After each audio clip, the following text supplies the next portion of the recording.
Magnifique. Alors, on va commencer. Je vais présenter un petit peu. Voilà. Alors, je commence. Hein. Voilà, mes amis, on va reprendre notre étude sur le Likutei Moharam de Rabbi Nachman de Breslev. Et je suis en Zoom avec un ami, un très très grand ami, Eliaou Bokara.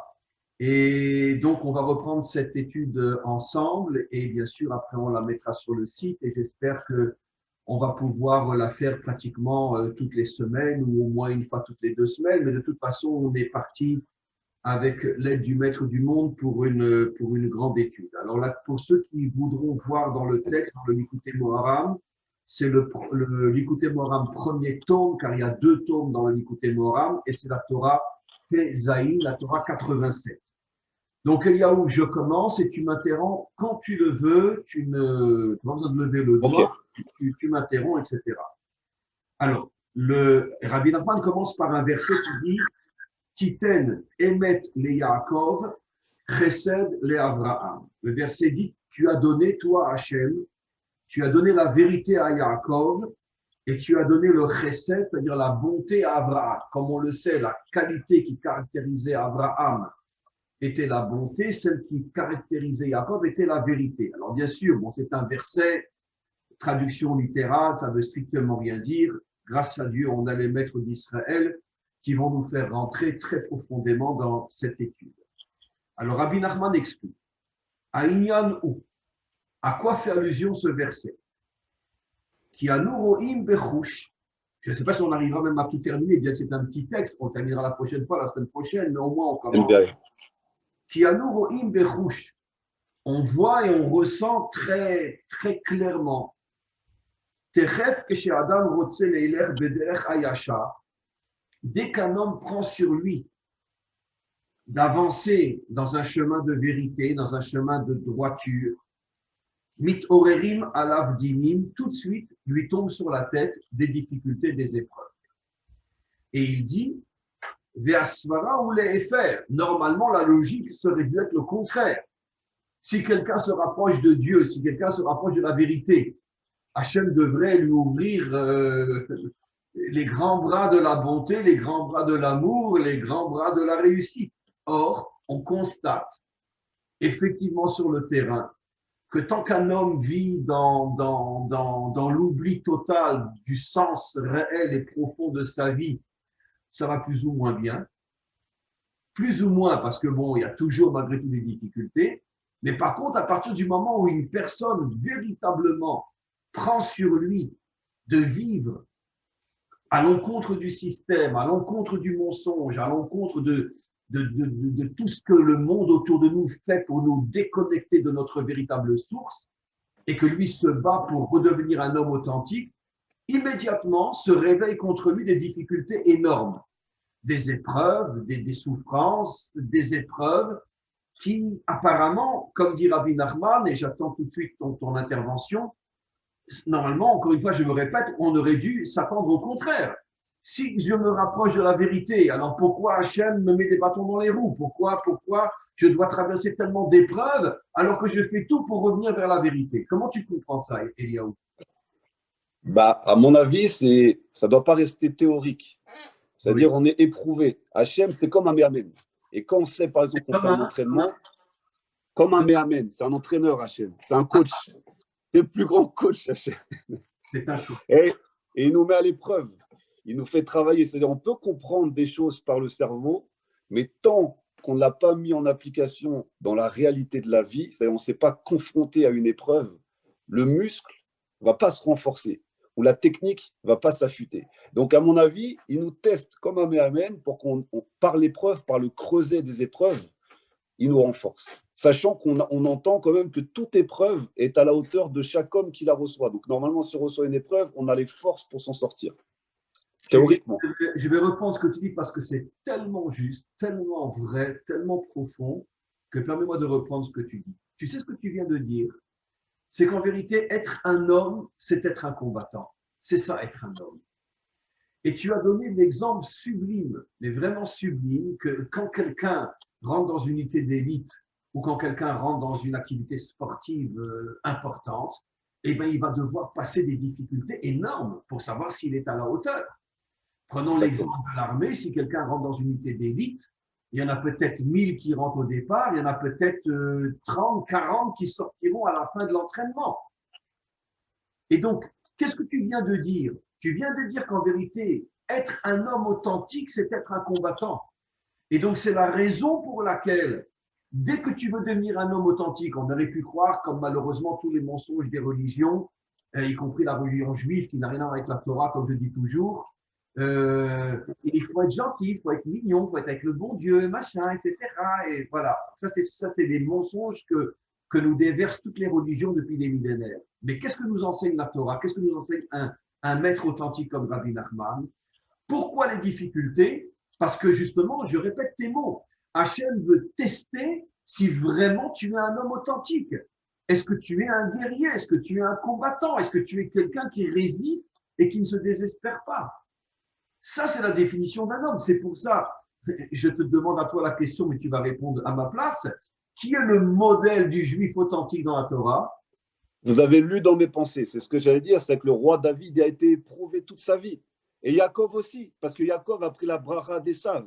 Esav, c'était un homme terrestre. Il était obligé d'affronter la vie, d'être confronté à la vanne, de combattre contre l'ange d'Esav, de combattre contre Esav, pour recevoir la vraie bracha d'Esav. C'est-à-dire, comme il a reçu le céleste et le terrestre, il a été obligé d'être confronté à toutes les épreuves. On le voit avec Yosef, on le voit avec ses enfants, on le voit avec Lavan. D'abord, sache que nos maîtres disent que jamais un homme n'a été éprouvé dans sa vie autant que le roi David, jusqu'à avoir un fils qui voulait le tuer. Bien sûr. Et c'est pour ça qu'il est devenu le modèle d'Israël, pour nous faire comprendre que le modèle, c'est pas un saint avec une auréole sur la tête qui est en train de prier avec les yeux vers le ciel toute la journée. Je ne dis pas qu'il ne faut pas prier, mais c'est pas ça le modèle. Le modèle, c'est un homme sur un cheval avec une épée et qui est en même temps un homme d'une spiritualité inimaginable, puisque c'est lui qui a donné les psaumes au monde entier. Bien Donc, sûr. il y a à la fois la puissance de l'âme et la puissance du corps. Ça, c'est un homme authentique. Et c'est pour Bien ça que sûr. c'est le modèle. Bah, c'est ça, toute la descente de l'âme dans le corps. Et c'est vrai qu'on a envie de se laisser bercer par l'illusion, parce qu'on peut entendre certains rabbinim qui disent que quand le Mashiach va venir, il va faire que des miracles. Et c'est Hachem qui va tout régler, comme pendant la sortie d'Égypte. Mais on voit bien que le Mashiach, il aura une parcelle de la Neshama de Moshe Rabbeinu, mais il sera sur le modèle du roi David. Donc le roi David, il a vraiment sorti son épée. Il a vraiment combattu contre tous les rois qui étaient aux alentours d'Eretz Israël. Il a combattu physiquement et spirituellement dans les deux mondes, autant dans le monde des Télim que dans le monde de la matière. Donc, on voit Pardon, vas-y, continue. on voit qu'il y a un combat qui doit être concret. Et comme vous l'avez bien dit au départ, on est parti en exil et on a conservé la Torah de façon spirituelle, théorique et philosophique. Et on a perdu le corps. Le corps est en train de ressusciter, de se régénérer avec la terre d'Israël. On le voit bien avec l'armée d'Israël. Elle est en train de se régénérer. L'esprit aussi est en train de se régénérer. La Torah est en train de se régénérer. Maintenant, il faut une fusion de tout ça, c'est-à-dire retrouver les Hébreux, en fait. On doit retrouver les Hébreux authentiques. Et on passe par des épreuves contre le monde ishmaélite qui nous ramène à ce qu'on doit être, savoir se battre, savoir combattre, être aguerri et en même temps avoir une Torah qui est puissante, qu'on est capable de mettre dans le monde des affaires, qu'on est capable de mettre dans le monde du combat, dans le couple, dans tous les domaines de la vie. Et c'est là qu'on est vraiment testé. Est-ce que votre Torah, elle n'est que spirituelle et théorique, ou est-ce que votre Torah, elle rentre dans ce monde? Est-ce qu'elle est à la hauteur de ce monde? Bravo, vraiment bravo. Et effectivement, c'est ce à quoi fait allusion Rabbi Nachman. Et en passant, combien de fois j'ai dit que Rabbi Nachman lui a été éprouvé d'une manière inimaginable toute sa vie. D'abord, il est mort à 38 ans, après 2 ans de tuberculose, et il a enterré dans sa vie une femme, pratiquement tous ses enfants et pratiquement tous ses petits-enfants. Il a passé sa vie dans le deuil. C'est une famille qui a été, mais vraiment lapidée. Et lui-même est parti à 38 ans. Ça veut dire qu'il n'a eu que des épreuves, que des épreuves. Ses enfants, ses petits-enfants. Et Alors évidemment, on ne comprend pas pourquoi Hachem fait ça sur le plan purement, on pourrait dire, logique de ce monde. Mais d'un autre côté, il a su comment surmonter ces épreuves et il est devenu le plus grand maître de tous les temps, pratiquement. Enfin, surtout par rapport à ces derniers siècles. C'est aujourd'hui la référence absolue de la lumière authentique. S'il n'avait pas été éprouvé comme ça, il ne serait pas devenu ce qu'il est devenu. C'est sûr. Alors, vous répondez à la question du texte, c'est-à-dire vraiment c'est ça, c'est-à-dire que Hachem, plus il va éprouver un homme, plus il va presser l'olive, plus il va presser le peuple d'Israël, et plus malheureusement c'est là qu'il va sortir les meilleures choses du peuple juif. Mais c'est ça que j'ai, et justement quand je lis le Likutei Moharan, il explique qu'on doit se préparer à souffrir. On doit se préparer à souffrir. Alors il y a deux façons de le prendre. Soit tu veux devenir un grand combattant, et si tu veux devenir un grand combattant de Muay Thai, de Krav Maga dans un sport de combat, tu dois être préparé à souffrir. Parce que tu vas perdre de la sueur, tu vas perdre du sang, tu vas perdre énormément de choses, et tu vas apprendre à perdre. Parce qu'un grand combattant, il a perdu beaucoup de fois, et c'est vrai qu'on peut éviter de devenir un grand combattant. À la première défaite, on arrête, on se dit c'est pas fait pour moi. Donc c'est pareil pour le peuple juif. Le combat du peuple juif, c'est on va affronter les champions de ce monde, les champions dans le mal. Et ils sont forts, ils sont aussi puissants que Goliath. Ils ont une puissance des forces du mal qui va être énorme. Donc là encore, on retrouve le roi David, malgré le fait qu'il soit jeune, qu'il soit peut-être moins expérimenté, mais il a la force de l'éternité contre la force de la matière. Donc, les Jeux Olympiques d'Athènes contre le peuple. Parce que David était minuscule par rapport à Goliath, mais par contre, sa volonté était géante par rapport à celle de Goliath. Goliath avait la puissance physique, mais il avait on va dire, comment on appelle ça, un pois chiche dans la tête. David, c'était le contraire. Il était petit par rapport à Goliath, mais il avait une volonté, une détermination qui était sans limite. Et donc, en fait, la véritable force, bien sûr que c'est important d'avoir une force physique, mais ce n'est pas seulement la force physique, c'est surtout la volonté de ne jamais revenir en arrière, de ne jamais baisser les bras. Ça, c'est la véritable force. Bien sûr.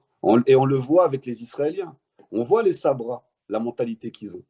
Ils ont quand même une mentalité où ils ont peur de rien. Et on le voit, on dit souvent, les jeunes, ils sont chutzpah et tout. Mais ils ont cette capacité en eux, c'est-à-dire que c'est comme si l'ADN du peuple juif avait traversé donc toutes ces épreuves, tous ces pogroms, toutes ces histoires, et à force du temps, tous ceux qui ont survécu ont transmis à leurs enfants, l'air de rien, la force de résister à toutes les épreuves. Et ceux qui sont arrivés jusqu'aux dernières graines d'Israël, c'est-à-dire les Sabras d'aujourd'hui qui ont été plantés en Eretz Israël, ils ont cette force davidienne en eux qui est en train de se révéler. On l'a vu avec la guerre de 6 jours, quand même. C'était quand même énorme. Il fallait avoir du courage quand même pour faire cette guerre, même si on s'est caché, mais derrière et que c'est des miracles. Je rajouterai juste, tu as 100% raison, Eliaou. Je rajouterai juste, malgré tout, pour nuancer, que ces derniers temps, il semblerait que nos gouvernants font tout pour nous faire revenir à être un peu comme les autres et peut-être encore plus faibles que les autres. N'oublions pas malgré tout qu'on est le seul peuple qui, en même pas un mois, a vacciné 2 millions de personnes. Et je peux te garantir que je reçois des messages de tous mes élèves, de tous mes amis Bnei Adam qui ne sont pas juifs et qui sont bouleversés, qui sont étonnés, qui sont tellement choqués. Mais on pensait que vous étiez un peuple modèle, mais comment vous faites pour devenir le cobaye des expérimentations de Pfizer? Et ils sont choqués, les gens. Et malheureusement, je confirme ce que tu dis. Parce que, on pourrait dire jusqu'à il y a à peu près quelques années, Israël était un peuple d'une puissance, d'une détermination. En 70 ans, on est devenu l'un des peuples les plus puissants de la Terre, sur le plan économique, sur le plan militaire. Mais je pense qu'il y a un complot maintenant qui touche même nos propres dirigeants, que le monde a peur de la puissance d'Israël et fait tout pour ramener Israël, on pourrait dire, à sa mentalité d'exilé. C'est-à-dire le petit mouton qui baisse la tête quand il prend une claque. Et malheureusement, c'est ce qu'on est en train de voir en ce moment, ce qui prouve qu'on approche de la délivrance finale jusqu'à ce qu'il y aura un réveil à nouveau qui va redonner à l'Israélien sa véritable identité d'être un combattant qui n'a peur de rien. Mais pour l'instant, on vit dans un tunnel qui n'est vraiment, vraiment pas flatteur. Quoi qu'il Vous en soit. avez, vous avez utilisé le bon mot, vous avez utilisé le mot expérimentation. C'est-à-dire ils sont en train d'expérimenter sur le peuple juif et depuis longtemps. C'est-à-dire autant nous, comme vous le dites souvent dans vos cours, on a un microcosme de l'humanité, c'est-à-dire on est une extraction, donc un laboratoire de l'humanité, mais qui est derrière les mains de ce laboratoire? Et Évidemment. ça, c'est ça l'histoire. De toute Est-ce façon, que c'est... le complot mondial sait que tant qu'il y aura des juifs sur Terre, ils ne pourront pas dominer l'humanité tout entière. Donc, depuis qu'on est né, les dirigeants cherchent à nous détruire parce qu'ils veulent, c'est pas pour nous détruire en tant que tel, parce qu'ils veulent la mainmise sur le monde entier. Ils savent que tant qu'il y aura un juif sur Terre, il y aura toujours un os dans la gorge de ceux qui veulent dominer le monde. Et c'est pour ça qu'ils essayent aujourd'hui avec le vaccin, demain avec autre chose, hier avec autre chose, ils essayent de nous détruire. Parce que même si aujourd'hui il est vrai que le peuple juif, malheureusement, semble revenir vers son identité d'exilé, il reste à l'intérieur du peuple juif une poignée de guerriers comme le roi David qui ne céderont jamais, jamais, jamais, jamais. Et c'est grâce à eux que Israël reprendra et retrouvera sa véritable identité. Amen. Mais ce que je vois, Rav, par rapport au texte qui veut dire, en fait, si on voit bien à travers le temps ce qui s'est passé, et on voit bien la force du roi David, on voit bien que le roi David, quand il a pris le pouvoir, il était très humble. Déjà, il avait une humilité, mais au niveau de la force, il était déterminé au niveau de la force physique, parce qu'on n'en parle pas assez, et c'est comme un peu tabou dans le peuple juif, comme si on devait être un peuple que spirituel et philosophique. Et il y a une forme de tabou dessus, comme si c'était, il y avait un danger de rentrer dans le peuple grec dès qu'on parlait de la force physique. Alors qu'on voit que le Rav Kook, Je vais juste continuer parce que c'est très important ce que tu dis, mais ça c'est la conséquence de l'exil qui a transformé, excusez-moi, je vais le dire, mais je le sais que c'est vrai, la plupart de nos rabbinim en curés. Ça veut dire qu'ils ne s'occupent que de spiritualité parce que pendant des millénaires, on n'avait plus de terre, on n'a pas d'armée, on n'a rien. Donc nos rabbinim se sont focalisés sur la dimension spirituelle, sur la religion juive, qui est l'un des plus grands mensonges de toute la terre, comme toutes les religions. Et donc, finalement, je veux dire, on dit rabbin, on dit curé, mais pour moi, c'est exactement la même chose. On n'est pas dirigé par des puissances spirituelles qui incarnent la véritable identité du peuple juif. Mais on est c'est dirigé. ça le problème. C'est tout. C'est ça le problème. Et c'est ce dont on parlait la dernière fois par rapport au Rav Kook, qui expliquait donc la teshuva. La teshuva commence par le corps, et on voit bien que la teshuva sur la terre d'Israël, elle a commencé par le corps. Il y a d'abord eu une reconstruction de la terre, les marécages ont été transformés en oasis, donc il y a eu d'abord la matière est revenue, et après, petit à petit, on voit que de plus en plus le peuple fait teshuva aussi sur la partie torahique et reviennent à la Torah. Donc, on voit bien que s'il n'y a pas un corps... Comme la construction de Adam. Hachem a d'abord construit le corps et après il a soufflé l'âme dans le corps. Exactement. Donc, ça veut bien dire que le chemin est qu'on doit avoir un corps fort et que tous ces passages qu'on a traversés doivent nous rendre plus forts physiquement. Et on voit bien que les nations nous respectent quand on est fort physiquement et aussi spirituellement. Mais si on n'a que la spiritualité, ils se servent de nous, ils nous coupent les papillotes, comme on dit, et ils nous mettent la botte sur la tête. Par contre, si on a les papillotes et la force physique du roi David, là, on arrive dans le monde de la Géoula. Et là, tous ceux qui doivent s'allier à Israël, au Melech Mashiach, ils vont vouloir le suivre. Parce que les gens en ont marre de la religion. Ils en ont peur. Il y a beaucoup de gens avec qui je discute qui ont peur. Parce que, comme vous l'expliquez énormément dans vos cours, on a tellement voulu mettre un pouvoir religieux sur la tête des gens, les juger, utiliser le pouvoir de Dieu pour manipuler les intérêts personnels de chacun. Aujourd'hui, la religion, chez beaucoup de gens, a une mauvaise image et c'est malheureux parce qu'au final, la Torah d'Israël, elle est beaucoup plus puissante que juste un message théorique et philosophique. Votre Torah, elle me parle énormément. Je pense qu'elle parle énormément à beaucoup de juifs et aussi énormément de non-juifs parce que vous dites énormément de vérité et la Torah que vous enseignez, elle est actuelle. elle se mêle avec ce monde. Elle permet de comprendre qu'est-ce qui se passe et comment c'est dit. J'ai écouté votre cours sur le serpent, qui est le vrai serpent. Mais il est magnifique, le cours. Comprendre le bâton, le sceptre de Moshe, qui représente la royauté, qui représente le pouvoir, que si ce n'est pas un homme de sagesse et d'humilité qui utilise ce pouvoir, ça va se transformer en serpent, donc en malédiction. Mais c'est magnifique. Et ça, souvent, on ne l'entend pas. Et ce que vous transmettez comme Torah, elle renforce, elle réveille cet état d'esprit messianique, davidien, qui est en train de réveiller aussi les gens qui étaient les plus éloignés, entre guillemets, de la religion, parce que ça ne leur parlait pas. Ça ne leur parlait pas. On sait que la délivrance finale ne viendra absolument pas des représentants spirituels du peuple juif, mais elle viendra du peuple. Il y aura un réveil au niveau du peuple qui se prendra en main et qui refusera une fois pour toutes d'écouter tous ceux qui sont en haut et qui se prétendent être les représentants de Dieu. Et on bouchera les oreilles et c'est comme ça qu'on arrivera à la délivrance. Parce qu'on va comprendre qu'en vérité, que c'est la religion qui nous a maintenus en otage pendant des millénaires. Toutes les religions, chez tous les peuples, mais chez nous aussi. C'est elle qui nous empêche d'agir. Parce que ne t'inquiète pas, le bon Dieu est là, il va tout arranger et le Messie va venir. Et donc, j'ai rien à faire.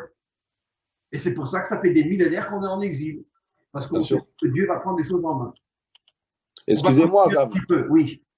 Je reviens juste sur le Rav Kook, parce que c'est important quand même d'expliquer ce que j'ai cru comprendre, en tout cas, de ce qu'il expliquait, c'est que chaque juif qui renforce son corps, qui renforce les muscles de son corps, élève l'étude des tzadikim. C'est-à-dire que normalement… Il dit plus que ça. Il dit, d'abord, c'est un cours en hébreu que je fais avec Amir. Je ne sais pas si tu te rappelles de Amir. Enfin, tu sais que j'ai un YouTube avec des milliers de cours en hébreu. Et on a lu ce texte dont tu parles. Il dit encore plus que ça, pour rajouter à ce que tu dis, que pas seulement un juif qui ne s'occupe pas que son corps n'a rien à voir avec la Torah, mais il dit qu'en vérité, la première étape de la Teshuvah, c'est de renforcer son corps.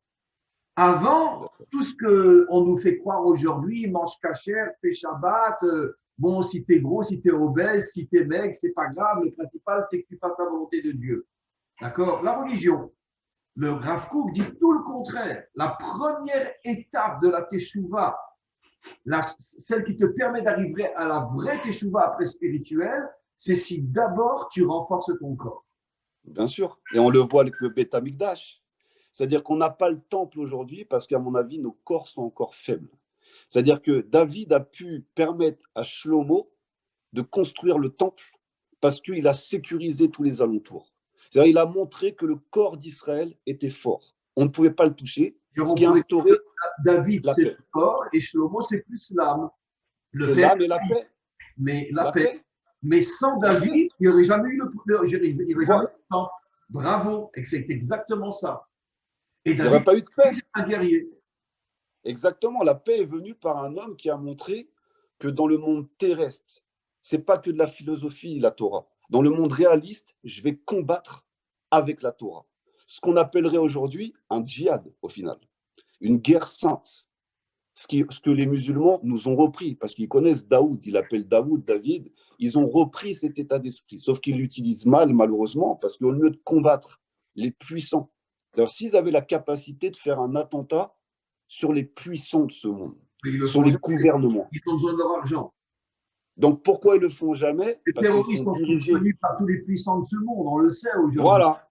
Donc on le voit. Et ils tuent que des innocents. Oui. Par contre, la vraie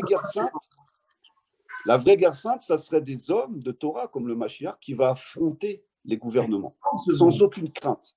Absolument. Sans aucune crainte, ni physique, ni psychologique. Ils vont être prêts à affronter tous ces gouvernements malgré la technologie, malgré les virus, malgré la capacité de détruire une personne à distance. Lui, il aura la bouche et aussi la force. Et il va falloir un jour ou l'autre que le peuple juif prenne le courage de faire ça. Parce qu'on voyait même l'armée de David était capable d'aller intervenir dans les quatre coins du monde quand il y avait des injustices. Il ne pouvait pas laisser des injustices comme ça. Et ça devrait être le rôle du peuple juif, d'agir quand on voit des injustices. Bon, j'espère qu'il nous prendra dans son armée quand même. Bezrat Hashem. On renforce le corps pour ça. Magnifique, Eliaou. Bien, on fait encore une phrase ou deux. Et bon, ben, c'est un texte qu'on va faire sur plusieurs semaines. Je ne pensais pas que ça serait autant de temps sur les 3 premières lignes. Mais de toute façon, c'est ça la véritable étude de la Torah. C'est pas lire un texte, le traduire et puis dire ouais, bravo, c'était très bien.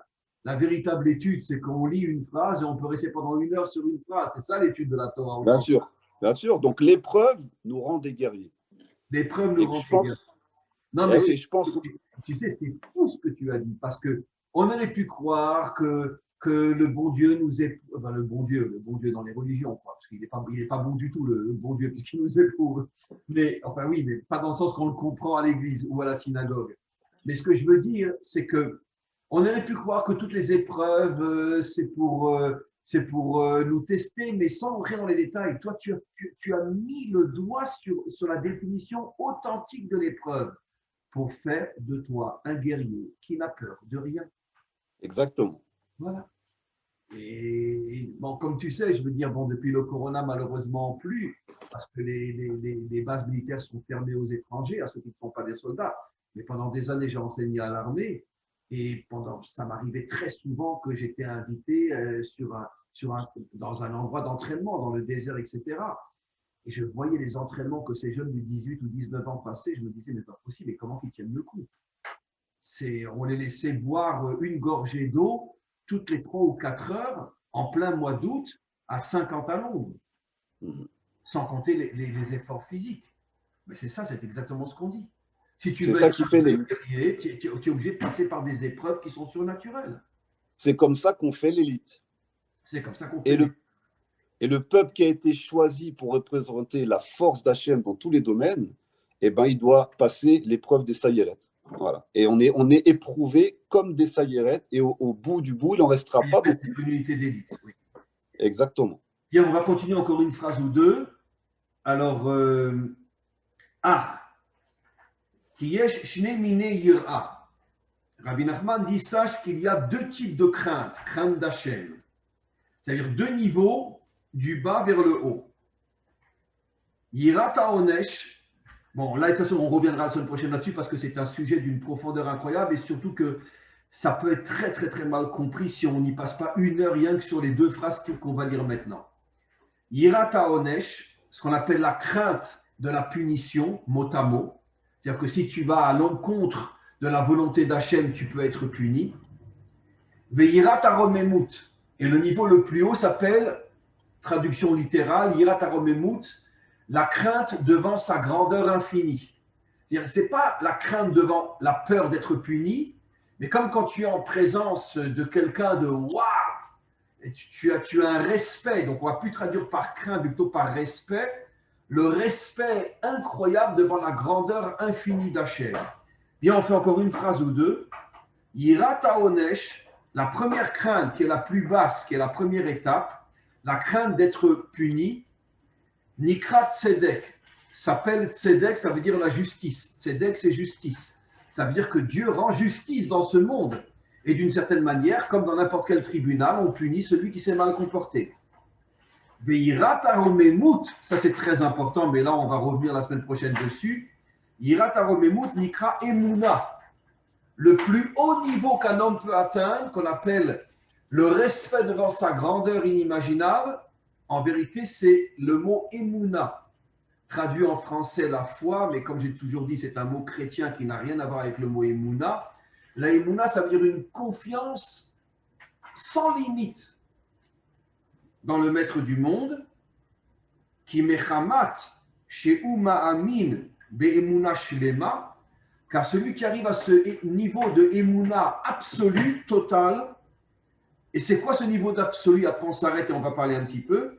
Chez Hachem Yitbarach, que Dieu, Ura Veshalit, est puissant. Et c'est lui le seul véritable dirigeant dans ce monde.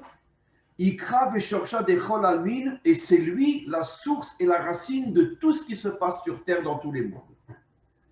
Donc, la définition de l'Emouna, c'est comprendre, malgré toutes les vitrines de ce monde, malgré toutes les illusions et les mensonges de ce monde, c'est Bill Gates, c'est ci, c'est ça, c'est Macron, c'est Bibi, c'est Paro. C'est Paro. Non, Le seul vrai dirigeant qui est le seul à avoir la véritable puissance de faire ce qu'il veut dans le monde, c'est Hachem. Et c'est lui la source de tout ce qui se passe dans ce monde. Alors évidemment, ça suscite des milliards de questions. Ah oui, alors donc c'est lui qui a voulu Auschwitz, c'est lui qui a voulu Treblinka, c'est lui qui a voulu le viol de toutes les petites filles yazdines de 8-9 ans qui étaient violées 50 ou 60 fois par jour jusqu'à ce que mort s'en suive. C'est lui qui a voulu le massacre entre les Tutsites et les Hutus. Bon, les questions, elles sont infinies. C'est lui qui a voulu les massacres de l'Ouganda et les 50 millions de morts pendant la Deuxième Guerre mondiale, 30 millions de morts pendant la Première Guerre mondiale, 70 millions de morts en même pas 10 ans. Et c'est lui qui est à l'origine de toutes les maladies, de toutes les cibles. Ça veut dire quoi tout ça? Donc ça, il va falloir consacrer un temps très fort. Mais je préviens déjà nos auditeurs qu'on se retrouve, Eliaou et moi, la semaine prochaine pour revenir sur cette notion-là. La seule chose que je voudrais, Eliaou, c'est qu'on conclut le cours d'aujourd'hui en disant qu'on n'explique rien, on ne fait que commencer à expliquer. Comment tu comprends la première définition de la crainte, qu'il appelle la crainte de la punition? Mais celui qui ne croit pas en Dieu, il n'en a rien à foutre de la crainte de la punition, puisqu'il ne croit pas en Dieu. Alors, c'est quoi la crainte de la punition? C'est quoi? Comment Moi, tu comprends? j'ai souvent entendu le mot justice cosmique. En gros, quand tu fais du mal à quelqu'un ou quand tu fais du mal autour de toi, tu crées une onde. Et cette onde, elle revient tôt ou tard comme un boomerang. Et tu sens que tu n'es pas bien, parce que chaque être humain, il a un minimum de conscience, normalement. Donc, il sait, à part qu'au bout d'un moment, la Les conscience… grands méchants, les nazis, etc., ils tuaient des milliers d'enfants par jour, et ça ne leur faisait rien du tout. Ouais, mais ils ont dû avoir une première conscience, je pense, au démarrage. C'est-à-dire, quand on passe les limites, c'est pour ça que les sociétés secrètes, les sectes font faire des crimes rituels, des meurtres pour habituer les gens à enfreindre le premier commandement du Créateur, tu ne tueras point. C'est-à-dire, mets-toi de mon Et que ce côté. que tu dis est 100% juste. Tu sais que avant que la guerre ne commence, Hitler avait commencé à entraîner les unités SS, qu'on appelle les têtes de mort, à tuer dans les hôpitaux psychiatriques ou des choses comme ça, des débiles mentaux, etc. Il commençait à s'entraîner sur des gens qui, bon, dont la vie, entre parenthèses, n'avait pas trop d'importance, selon leur vision à eux des choses. Mais c'est vrai que les nazis n'ont pas commencé tout de suite à tuer des femmes et des enfants. Pendant des années, ils se sont entraînés dans des hôpitaux à tuer des gens qui étaient plus ou moins malades pour qu'ils s'habituent. Exactement ce que tu dis. Voilà, il y a une initiation au meurtre, une initiation au mal, et on le voit de toute façon, on est tous passés par là, parce qu'on a tous une part de mal et de bien en nous. On a tous vu quand on faisait des choses négatives, qu'on a un moment de conscience, et quand on répète ces choses négatives plusieurs fois, elle devient presque normale. Donc on a cette sensibilité au départ. Maintenant, il y a sûrement, et vous le dites, il y a des hommes qui ne sont pas des adamiques, donc on ne parle pas de cela, mais on parle de l'être humain adamique. Il peut être entraîné. On regarde par exemple aux États-Unis dans les gangs américains, les jeunes sont pris dans les gangs et pour rentrer dans un gang, ils doivent tuer quelqu'un du gang adverse. Ils le font une fois, ils montent en grade et petit à petit, ils commencent à s'habituer. Les SS, ça devait être la même façon. Les jeunesses hitlériennes, on en a tous entendu parler. Ils prenaient tout petits les enfants et ils leur renseignaient le combat depuis tout petit. Comme aujourd'hui, à Haza, dans les écoles, les voilà, 8 ans, on leur voilà, apprend à tirer, à faire du mal, etc. Ça, exactement. les journaux français n'en parlent pas, mais nous, en Israël, on le sait ce qui se passe dans les écoles à Haza. Dès l'âge de 7-8 ans, on leur apprend à tuer. Exactement. Et on l'a vu en Afrique aussi, les enfants soldats, tout ça. Donc, En Afrique, évidemment. voilà. On prenait Donc, de force aux parents. bien sûr, Et au bout de bien sûr. quelques mois, devenaient des monstres. Bien sûr. Donc là, la crainte commence à disparaître, mais il y en a quand même une. Maintenant, pour que ça marche, il faut qu'il y ait une génération qui soit prise depuis l'enfance, à qui on enseignait les pires crimes, les pires atrocités. En fait, c'est des enfants qui ont été torturés au final, qu'on a torturés, à qui on a enlevé la conscience, à qui on a enlevé l'âme, à qui on a absorbé l'âme, et qui sont devenus des tueurs de sang-froid en grandissant. Donc cette crainte-là, elle a sûrement disparu. Mais on l'a tous. On ressent que quand on fait quelque chose de mal, il y a quelque chose, on risque de recevoir quelque chose de mauvais. Maintenant, même quand on voit, quand les gens passent devant un tribunal, quand il y a eu le jugement de Nuremberg, même il paraissait froid, tôt ou tard, il y a une justice qui s'applique. Donc cette crainte-là, elle est comme vous dites, c'est le premier, comme Rabbi Nachman dit, c'est le premier niveau de crainte. C'est-à-dire, j'ai fait une bêtise, tant que je ne me fais pas avoir ça va. Mais le jour où je suis jugé, ou le jour où on me met face à mes erreurs, ou à mes problèmes, ou au mal que j'ai fait, là, je commence à avoir peur de la punition. Donc, c'est une espèce de boomerang qui est envoyé en fonction du mal qu'on fait. Et Oui, mais ça, on le ressent. les vrais méchants dans ce monde et dans toutes les générations n'ont pas peur de la punition, puisqu'ils font tellement de mal et ils continuent à vivre comme si de rien n'était. Les Parce gangs, que, la mafia colombienne, mexicaine, tous les grands trusts financiers qui tuent tous ceux qui les dérangent, comme on le sait, etc. Et on sait très bien que les grandes firmes pharmaceutiques, s'il y a un petit agriculteur qui trouve une petite plante qui est pratiquement gratuite, qui peut guérir du cancer, il termine pas la journée. Tout de suite, on le tue parce que eux, ils vont se faire des milliards avec ce qu'ils vont vendre comme médicaments.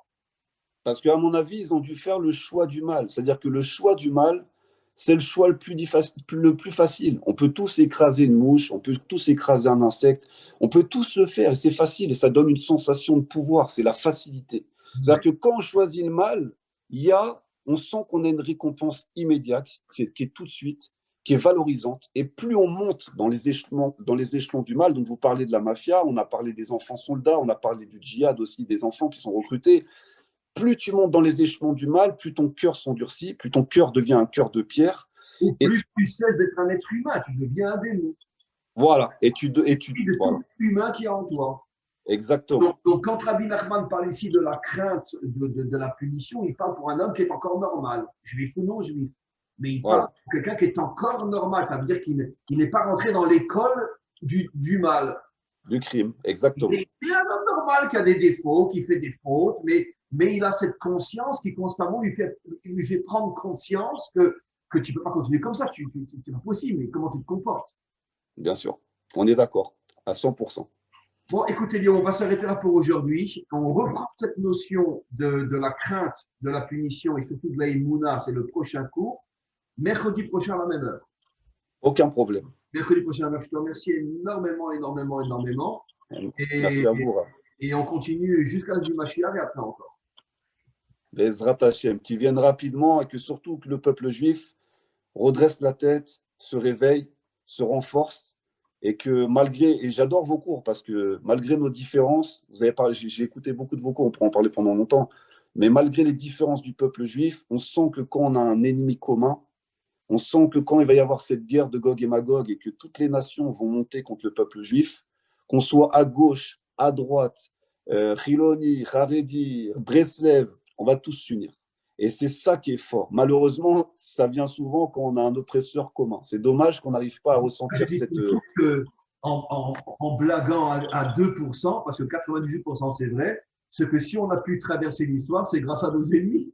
Parce Exactement. Que si nous avions foutu la paix pendant ne serait-ce que 100 ans, il n'y aurait plus de juifs sur Terre. Exactement. Donc, les antisémites, grâce à vous, on est toujours là. Et continuez. On va arriver sur la délivrance finale. Exactement. Que des bonnes choses, vraiment, et à très, très, très bientôt. Qu'Hachem vous bénisse et vous renforce. Merci beaucoup pour tout. Voilà, écoutez Léo, on continue donc. J'ai arrêté l'enregistrement là.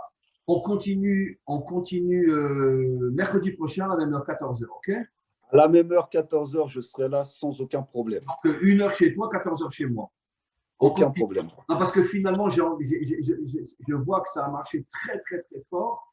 Et là, je sens que c'est vraiment un cours qui va apporter énormément de choses. Et on continue. Toutes nos études seront sur l'écouter Mohara. OK? Rav, vous ne vous rendez pas compte que ça fait des années que j'écoute tous vos cours. Je dois avoir des milliers d'heures enregistrées dans mon cerveau de vos cours, que ce soit à la salle de sport, pendant les entraînements, en courant, en allant au travail, dans ma voiture. Vous ne vous rendez pas compte tous les fois où on a étudié ensemble et vous ne saviez même pas. Alors maintenant que vous me donnez l'opportunité d'étudier avec vous en face à face, sachez que j'ai des milliards de questions dans la tête qui vont venir. Alors, on en a pour des années, Eliam. Et même quand tu reviendras en Israël, on continuera cette Ravruta, c'est sûr et certain. Avec l'aide d'Hachem. Que des bonnes choses, Elio. Merci beaucoup, beaucoup. Tu as vraiment, les questions, les remarques étaient fabuleuses. Fabuleuses. Vraiment, je suis content, je suis très fier de toi. Et continue à te renforcer. Et bientôt, on se retrouve en Israël, figure. Amen, ve amen. Merci beaucoup, Rav. À bientôt. Alors, À mercredi bientôt. prochain, on s'envoie un petit WhatsApp pour se le rappeler. Mais mercredi prochain, donc à la même heure. OK? À la même heure, aucun souci, aucun problème. À Et que ça bientôt. renforce le peuple d'Israël. Merci. À très Au revoir. bientôt, Au Rav. revoir.